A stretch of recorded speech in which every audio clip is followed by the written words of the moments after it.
So talking insurance with Greg Byrne again, and a very common topic, Greg, is this thing called the California Fair Plan when it comes to insurance.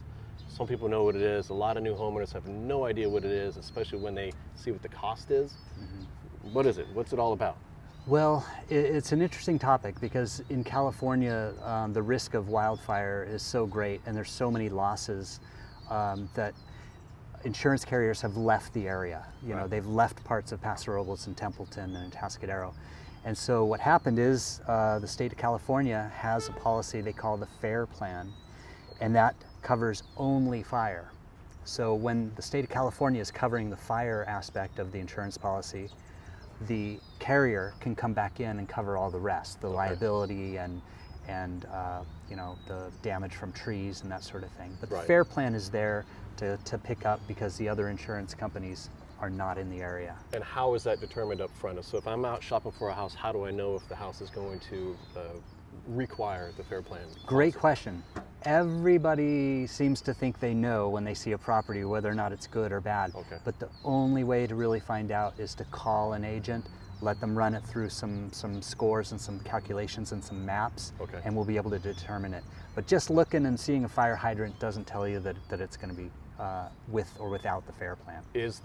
So if a house is located in a certain neighborhood, does one insurance company have a different viewpoint on whether it requires the Fair Plan or not, or is it fall into a map that's overseen by the state, and no matter who you shop with insurance with, it's going to be required? Very good question. So each property will have its own set of scores and criteria and pluses and minuses. Each company will have their threshold for what they'll tolerate. Ah, interesting. They will like a place that has a lot of trees, but they don't like a place that's on a slope.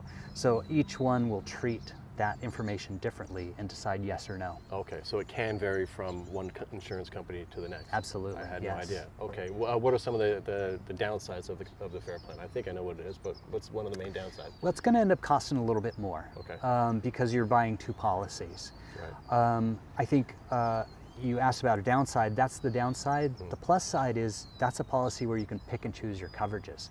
So if I meet with you and you only want a certain amount of coverage on that tool shed in the back, we're not going to charge you for more than what you need on that plan. So we can really tailor it to fit your needs. Good. And you actually had some clients that, you know, unfortunately for them, their houses burned down, right? In the fire up by Lake Tahoe, or? Yeah, 2021 was a difficult year for my agency because we did have 5 families who lost their homes, total losses. They only had the shoes and the shirts on their backs as they left. That was in the Caldor fire. We've watched the process of rebuilding. Almost all of those had California Fair Plans, and we've seen the state of California come through for these people, write massive checks and start to put their lives back together. And they're building now, and they're rebuilding their lives. And those are the things that make me happy about what I do. Great. Thank you for your time. See you on the next one. My pleasure. Appreciate it. Thanks.